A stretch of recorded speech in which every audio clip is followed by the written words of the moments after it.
ಬಂಧನಕ್ಕೆ ಮುಂದಾದ ಪೊಲೀಸರ ವಿರುದ್ಧ ರೈತರು ಸಮರವನ್ನೇ ಸಾರಿದ್ದಾರೆ. ಹತ್ತರಿಗೆಯಲ್ಲಿ ಪೊಲೀಸರನ್ನೇ ಅಟ್ಟಾಡಿಸಿದ್ದಾರೆ ಹೋರಾಟಗಾರರು. ಬಂಧನಕ್ಕೆ ಮುಂದಾದವರ ವಿರುದ್ಧ ಅನ್ನದಾತರು ತಿರುಗಿ ಬಿದ್ದಿದ್ದಾರೆ. ಬೆಳಗಾವಿಯ ಹತ್ತರಿಗೆಯಲ್ಲಿ ಪರಿಸ್ಥಿತಿ ಕ್ಷಣ ಕ್ಷಣಕ್ಕೂ ಉದ್ವಿಗ್ನವಾಗ್ತಾ ಇದೆ. ಸಾರಿಗೆ ಬಸ್ ಪೊಲೀಸರ ವಾಹನಗಳ ಮೇಲೆ ರೈತರು ಕಲ್ಲು ತೂರಿದ್ದಾರೆ. ಪರಿಸ್ಥಿತಿ ನಿಯಂತ್ರಣಕ್ಕೆ ಪೊಲೀಸರು ಹರಸಾಹಸವನ್ನೇ ಪಡಬೇಕಾಗಿದೆ. ಹೋರಾಟಗಾರರ ನಿಯಂತ್ರಣಕ್ಕೆ ಪೊಲೀಸರು ಲಾಠಿ ಚಾರ್ಜ್ ಮಾಡ್ತಾ ಇದ್ದಾರೆ. ಬಂಧನಕ್ಕೆ ಮುಂದಾದ ಪೊಲೀಸರನ್ನೇ ಅಟ್ಟಾಡಿಸಿದ್ದಾರೆ ರೈತರು. ಅರೆಸ್ಟ್ ಮಾಡೋದಕ್ಕೆ ಬಂದ ಪೊಲೀಸರು ನೆಕ್ಸ್ಟ್ ಏನಾಯ್ತು ಅಂತಂದ್ರೆ ಆ ಪೊಲೀಸರನ್ನೇ ಅಲ್ಲಿಂದ ಹಿಮ್ಮೆಟ್ಟಿಸಿದ್ದಾರೆ. ಪೊಲೀಸರನ್ನೇ ಅಟ್ಟಾಡಿಸಿದ್ದಾರೆ. ನೋಡಿ ಈ ದೃಶ್ಯಗಳನ್ನು ನೋಡಿ. ಪೊಲೀಸರು ಆ ರೈತರನ್ನ ವಶಕ್ಕೆ ತಗೋಬೇಕು ಅಂತ ಹೋದ್ರು. ರೈತರ ಆಕ್ರೋಶದ ಕಟ್ಟೆ ಒಡಿತು. ಪೊಲೀಸರನ್ನೇ ಅಟ್ಟಾಡಿಸಿದ್ರು. ಆ ದೃಶ್ಯಗಳನ್ನ ನೀವು ಗಮನಿಸ್ತಾ ಇದ್ದೀರಿ. ಪೊಲೀಸರೇ ಅಲ್ಲಿಂದ ಓಡ್ತಿದ್ದಾರೆ. ರೈತರ ಕೈಯಿಂದ ಬಚಾವಾಗೋದಕ್ಕೆ ಪೊಲೀಸರು ಓಡ್ ಹೋಗ್ತಿದ್ದಾರೆ ನೋಡಿ ಅಲ್ಲಿ. ಇನ್ನಷ್ಟು ಅಪ್ಡೇಟ್ಸ್ ಅನ್ನ ಕೊಡ್ತಾರೆ ಪ್ರತಿನಿಧಿ ಮೈಲಾರಿ. ಈಗ ಫೋನ್ ಸಂಪರ್ಕದಲ್ಲಿ ಮೈಲಾರಿ, ಏನ್ ನಡೀತಾ ಇದೆ ಸದ್ಯಕ್ಕೆ, ಏನ್ ಅಪ್ಡೇಟ್ಸ್ ಕೊಡ್ತೀರಿ? ಸದ್ಯಕ್ಕೆ ಬೆಳಗಾವಿಯಲ್ಲಿ ಕಲ್ಲು ತೂರಾಟ ಹಿನ್ನೆಲೆಯಲ್ಲಿ ಸ್ಥಳದಲ್ಲಿ ಬಿಗುವಿನ ವಾತಾವರಣ ಕೂಡ ನಿರ್ಮಾಣ ಆಗಿರುವಂಥದ್ದು. ಸಂಪೂರ್ಣವಾಗಿ ಈ ಒಂದು ಸ್ಥಳ ಈಗ ಹಿಂಸಾಚಾರಕ್ಕೆ ಕೂಡ ಹೋಗಿರುವಂಥದ್ದು. ಸುಮಾರು ಎಲ್ಲೆಂದರಲ್ಲಿ ಕೂಡ ಕಲ್ಲುಗಳು ಬಿದ್ದಿರುವಂಥದ್ದು.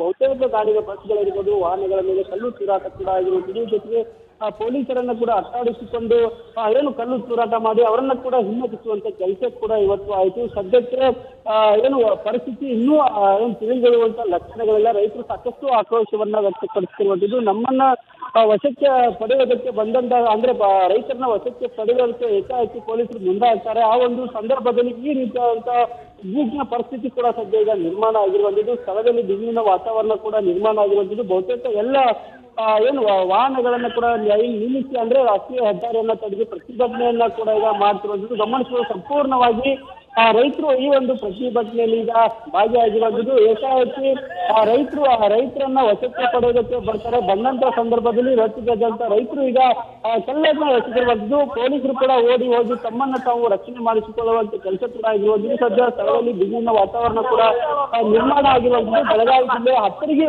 ಗ್ರಾಮದಲ್ಲಿ ಈ ಒಂದು ಘಟನೆ ಕೂಡ ಸದ್ಯ ನಡೆದಿರುವಂಥದ್ದು.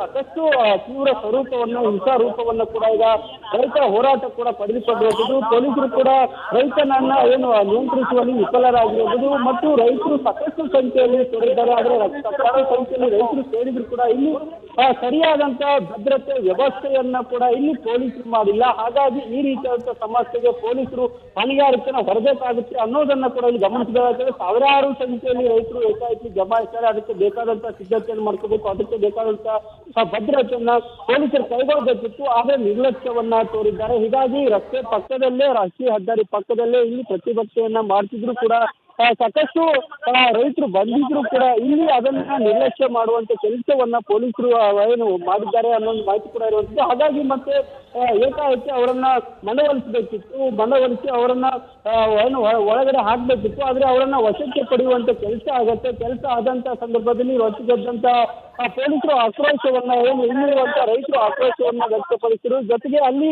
ಒಬ್ಬ ರೈತನ ಕೈ ಮುರಿದಿದೆ ಅನ್ನೋ ಒಂದು ಮಾಹಿತಿ ಇತ್ತು. ಹಾಗಾಗಿ ಆ ರೈತನ ಕೈ ಮುರಿದಿದೆ ಅನ್ನೋ ಒಂದೇ ಕಾರಣಕ್ಕಾಗಿ ರೈತರು ಈ ರೀತಿಯಾಗಿ ರೊಚ್ಚಿಗೆದ್ದಿದ್ದಾರೆ ಅನ್ನೋದು ಕೂಡ ಇಲ್ಲಿ ಸ್ಪಷ್ಟ ಆಗುತ್ತೆ. ಗಮನಿಸಬಹುದು. ಸಾಕಷ್ಟು ರೈತರು ಕೂಡ ಸೇರಿದ್ರು. ತಮ್ಮ ಹಕ್ಕಿಗಾಗಿ ಹೋರಾಟವನ್ನ ಮಾಡ್ತಿದ್ರು. 9 ದಿನಗಳಿಂದ ಕೂಡ ನಿರಂತರವಾಗಿ ಹೋರಾಟವನ್ನ ಮಾಡ್ತಿದ್ರು. ಆದ್ರೆ ಸರ್ಕಾರ ಬೇಗ ಸ್ಪಂದನೆ ಮಾಡ್ತಾ ಇಲ್ಲ ಅನ್ನೋ ಒಂದು ಆಕ್ರೋಶ ಕೂಡ ರೈತರ ಬಳಿ ಇತ್ತು. ಆದ್ರೆ ಇವತ್ತು ಸಿಎಂ ಸಿದ್ದರಾಮಯ್ಯನವರು ಬೆಂಗಳೂರಿನಲ್ಲಿ ಸಭೆಯನ್ನ ಮಾಡ್ತಿದ್ದಾರೆ. ಕೇವಲ 2 ದಿನಗಳ ಹಿಂದೆ ಕೂಡ ರೈತರಿಗೆ ಸ್ಪಂದಿಸುವ ಕೆಲಸ ಕೂಡ ಇಲ್ಲಿ ಕಾಂಗ್ರೆಸ್ ಸರ್ಕಾರ ಮಾಡುತ್ತೆ.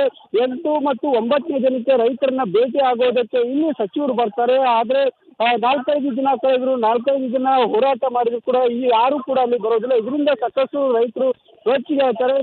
ನಾವು ದುಡಿದಂತ, ನಾವು ಬೆಳೆಸಿದಂತ ಕಬ್ಬಿಗೆ ನಾವು ಬೆಲೆಯನ್ನ ಪಡ್ಕೋಬೇಕಾದ್ರೆ ನಾವು ಬೀದಿಯಲ್ಲಿ ಹೋರಾಟ ಮಾಡುವಂತ ಪರಿಸ್ಥಿತಿ ನಿರ್ಮಾಣ ಆಯ್ತಲ್ಲ ಅನ್ನೋ ಒಂದು ಆಕ್ರೋಶ, ಅಸಮಾಧಾನ ಕೂಡ ರೈತರ ಕಡೆ ಇತ್ತು. ಆದ್ರೆ ನ್ಯಾಯವನ್ನ ಕೊಡಬೇಕಿದ್ದಂತ, ಸೂಕ್ತ ನ್ಯಾಯವನ್ನ ಕೊಡಬೇಕಿದ್ದಂತ ಸರ್ಕಾರ ಎಲ್ಲೋ ಒಂದ್ ಕಡೆ ಇಲ್ಲಿ ಸಂಪೂರ್ಣವಾಗಿ ವಿಫಲ ಆದಂತೆ ಕಾಣ್ತಿರುವಂಥದ್ದು. ಯಾಕಂದ್ರೆ ರಾಜ್ಯವ್ಯಾಪಿ ಇಷ್ಟು ದೊಡ್ಡ ಹೋರಾಟ ಆದ್ರೂ ಕೂಡ ಬೆಳಗಾವಿ ಜಿಲ್ಲೆಯಲ್ಲಿ ಇರುವಂತಹ ಸಚಿವರು, ಸತೀಶ್ ಜಾರಕಿಹೊಳಿ ಉಸ್ತುವಾರಿ ಸಚಿವರು ನಾಪತ್ತೆಯಾಗಿದ್ದಾರೆ. ಲಕ್ಷ್ಮೀ ಹೆಬ್ಬಾಳ್ಕರ್ ನಾಪತ್ತೆಯಾಗಿದ್ದಾರೆ. ಸ್ಥಳೀಯ ಶಾಸಕ ನೈತಿಲ್ ಕತ್ತಿ ನಾಪತ್ತೆಯಾಗಿದ್ದಾರೆ. ಜೊತೆಗೆ ರಮೇಶ್ ಕತ್ತಿ ಅವರು ನಾಪತ್ತೆಯಾಗಿದ್ದಾರೆ. ಲಕ್ಷ್ಮಣ್ ಸವದಿ ಅವರು ನಾಪತ್ತೆಯಾಗಿದ್ದಾರೆ. ಇವರಿಗೆ ಬೇಕಾಗಿರೋ ರಾಜಕಾರಣ ರೈತರಲ್ಲ, ಇವರು ಹೆಸ್ಕಾಂಗೆ DCC ಬ್ಯಾಂಕ್ ಚುನಾವಣೆ ಬೇಕು, ಆದ್ರೆ ರೈತರು ಬೇಡ, ತಮಗೆ ಬೇಕಾದಂತ ಹೊಂದಾಣಿಕೆಯನ್ನ ಮಾಡ್ಕೊತಾರೆ. ಆದ್ರೆ ಇಂಥ ರೈತರ ಸಮಸ್ಯೆಗೆ ಸ್ಪಂದಿಸುವ ಕೆಲಸ ಆಗಿಲ್ಲ. ಅದು ಈ ಒಂದು ರೊಚ್ಚಿಗೆ ಹೇಳೋದಕ್ಕೆ, ರೈತರು ರೊಚ್ಚಿಗೆ ಹೇಳೋದಕ್ಕೆ ಕಾರಣ ಆಗಿರುವಂಥದ್ದು. ಹಾಗಾಗಿ ನಮಗೆ ನ್ಯಾಯ ಸಿಗೋವರೆಗೂ ನಾವು ಹೋಗೋದಿಲ್ಲ ಅನ್ನೋ ನಿಟ್ಟಿನಲ್ಲಿ ರಾಷ್ಟ್ರೀಯ ಹೆದ್ದಾರಿಯನ್ನ ತಡೆದು ಈ ವೇಳೆ ನೂಕಾಟ, ತಳ್ಳಾಟ, ವಾಗ್ವಾದ, ವಶಕ್ಕೆ ಪಡೆಯುವ ಕೆಲಸ ಕೂಡ ಆಗುತ್ತೆ. ಅವ್ರನ್ನ 2-3 ಬಾರಿ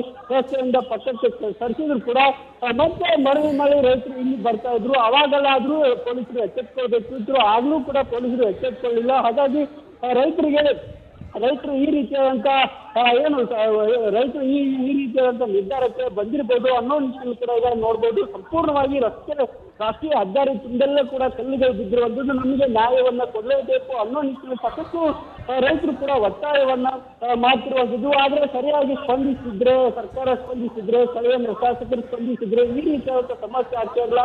ರೈತರ ಹೋರಾಟ ಹಿಂಸಾರೂಪಕ್ಕೆ ಹೋಗ್ತಾ ಇರಲಿಲ್ಲ. ರೈತರ ಹೋರಾಟ ಹಿಂಸಾರೂಪಕ್ಕೆ ಹೋಗ್ತಾ ಸಂಪೂರ್ಣವಾಗಿ ಇಲ್ಲಿ ವಾಹನಗಳ ಏನು ಗ್ಲಾಸ್ಗಳಿದ್ದಾವೆ, ಬಸ್ಗಳ ಗ್ಲಾಸ್ಗಳೇನಿದೆ ಸಂಪೂರ್ಣವಾಗಿ ನದಿ ದುಡ್ಡಾಗಿ ಒಡೆದು ಹಾಕಿರುವಂಥದ್ದು. ಜೊತೆಗೆ ಸುಮಾರು 10-15 ಕಿಲೋಮೀಟರ್ ವರೆಗೂ ಕೂಡ ಈ ಏನು ರಾಷ್ಟ್ರೀಯ ಹೆದ್ದಾರಿ ಪುಣೆ ಮತ್ತು ಬೆಂಗಳೂರು ರಾಷ್ಟ್ರೀಯ ಹೆದ್ದಾರಿ ಸಾಕಷ್ಟು ಜಾಮ್ ಆಗಿರುವಂಥದ್ದು. ಬರುವಂತ ಜನರು ಕೂಡ ಈಗ ಪರದಾಡುವಂತ ಪರಿಸ್ಥಿತಿ ನಿರ್ಮಾಣ ಆಗಿರುವಂಥದ್ದು. ಸದ್ಯ ರಾಜ್ಯ ಸರ್ಕಾರ ಇನ್ನಾದರೂ ಸೂಕ್ತ ಕ್ರಮಕ್ಕೆ ಮುಂದಾಗಬೇಕು, ರೈತರಿಗೆ ಪರಿಹಾರ ಕೊಡಬೇಕು ಅನ್ನೋದು ಇಲ್ಲಿ ರೈತರು ಒತ್ತಾಯವನ್ನ ಮಾಡ್ತಿರೋದು. ಸಂಪೂರ್ಣವಾಗಿ ರಸ್ತೆ ಪಕ್ಕದಲ್ಲಿ ಎಲ್ಲ ಇದ್ದಾರೆ. ಹಾಗಾಗಿ ಅವ್ರಿಗೆ ಈಸಿಯಾಗಿ ಕಲ್ಲುಗಳು ಸಿಕ್ಕಿದ್ದಾವೆ. ಹೀಗಾಗಿ ಆ ಕಲ್ಲುಗಳನ್ನ ತಗೊಂಡು ಏಕಾಏಕಿ ಬೀಸೋದಕ್ಕೆ ಕೂಡ ಇಲ್ಲಿ ಶುರು ಮಾಡಿದ್ರು. ಇದರಿಂದ ರೊಚ್ಚಿಗೆದ್ದಂತ ರೈತರು ಈಗ ಆಕ್ರೋಶಕ್ಕೆ ಕೂಡ ಕಾರಣ ಆಗಿರುವಂಥದ್ದು. ಈ ಸ್ಥಳದಲ್ಲಿ ಈಗ ಬಿಗುವಿನ ವಾತಾವರಣ ನಿರ್ಮಾಣ ಆಗಿರೋದು. ಯಾವೊಬ್ಬ ಪೊಲೀಸರು ಕೂಡ ಇಲ್ಲಿ ಸ್ಥಳದಲ್ಲಿಲ್ಲ. ಎಲ್ಲ ಪೊಲೀಸರು ಕೂಡ ಈಗ ನಾಪತ್ತೆ ಆಗಿರುವಂಥದ್ದು. ಅಂದ್ರೆ ತಮ್ಮನ್ನು ತಾವು ರಕ್ಷಣೆ ಮಾಡ್ಕೊಳ್ಳುವ ನಿಟ್ಟಿನಲ್ಲಿ ಓಡಿ ಹೋಗಿರುವಂಥದ್ದು. ಸುಮಾರು 45 ಕಿಲೋಮೀಟರ್ ವರೆಗೂ ಕೂಡ ಪೊಲೀಸರನ್ನ ಹಿಮ್ಮೆಟ್ಟಿಸುವ okay fine, thank you Mailari ಮಾಹಿತಿಯಾಗಿ. ಮತ್ತೆ ನಿಮ್ಮ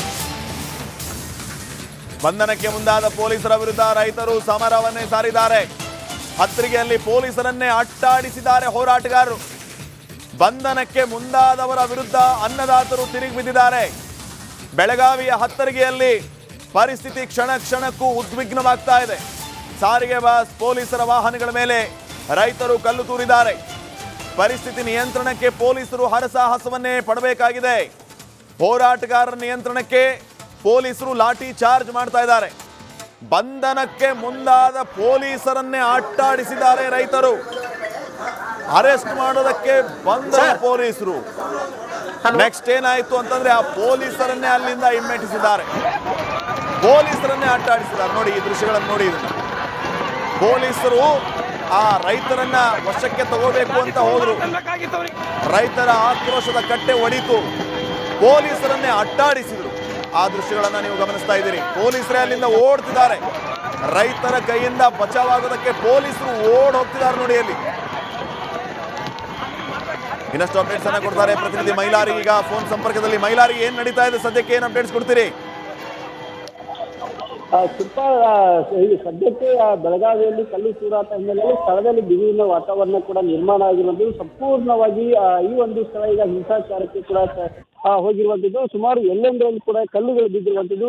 ಬಹುತೇಕ ಗಾಡಿಗಳ ಬಸ್ಗಳಿರ್ಬೋದು, ವಾಹನಗಳ ಮೇಲೆ ಕಲ್ಲು ತೂರಾಟ ಕೂಡ ಆಗಿರುವಂಥದ್ದು. ಜೊತೆಗೆ ಪೊಲೀಸರನ್ನ ಕೂಡ ಅಟ್ಟಾಡಿಸಿಕೊಂಡು ಏನು ಕಲ್ಲು ತೂರಾಟ ಮಾಡಿ ಅವರನ್ನ ಕೂಡ ಹಿಮ್ಮೆಟ್ಟಿಸುವಂತ ಕೆಲಸ ಕೂಡ ಇವತ್ತು ಆಯಿತು. ಸದ್ಯಕ್ಕೆ ಏನು ಪರಿಸ್ಥಿತಿ ಇನ್ನೂ ಏನು ತಿಳಿದುಕೊಳ್ಳುವಂತ ಲಕ್ಷಣಗಳೆಲ್ಲ. ರೈತರು ಸಾಕಷ್ಟು ಆಕ್ರೋಶವನ್ನ ವ್ಯಕ್ತಪಡಿಸುತ್ತಿರುವಂಥದ್ದು. ನಮ್ಮನ್ನ ವಶಕ್ಕೆ ಪಡೆಯೋದಕ್ಕೆ ಬಂದಂತ ಅಂದ್ರೆ ರೈತರನ್ನ ವಶಕ್ಕೆ ಪಡೆಯೋದಕ್ಕೆ ಏಕಾಏಕಿ ಪೊಲೀಸರು ಮುಂದಾಗ್ತಾರೆ. ಆ ಒಂದು ಸಂದರ್ಭದಲ್ಲಿ ಈ ರೀತಿಯಾದಂತಹ ಉದ್ವಿಗ್ನ ಪರಿಸ್ಥಿತಿ